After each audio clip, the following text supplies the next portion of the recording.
Ali Shabani kamwe hajazaliwa kushindwa kamwe. Mimi ni mshindi, niliumbwa kushinda. Mungu kwanza, napambania ushindi. Niyo mindset yangu, na ndiyo mindset ya hii taasisi inaitwa Young African Sports Club. Asiwadanganye mtu, wana Yanga wenzangu. Kama taasisi haifanyi vizuri, hamwezi kuwa na viongozi wazuri. Haiwezi kwenda vice versa.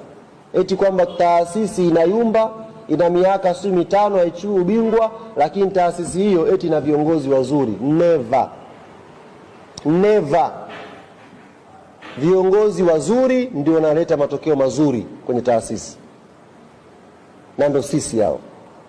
We are very happy na tuko proud na hilo.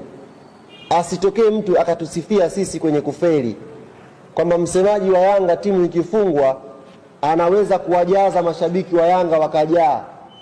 Never. Never. Mwenyezi Mungu atuongoze. Sisi hatujazaliwa kushindwa, tumezaliwa kushinda. Na kawaida kwenye maisha kushinda kuna watu wachache, kwa sababu kushinda ni kugumu. Kufeli kuna watu wengi. Sisi tupo Yanga kwa ajili ya kushinda. Ndio principle ya Young African Sports Club.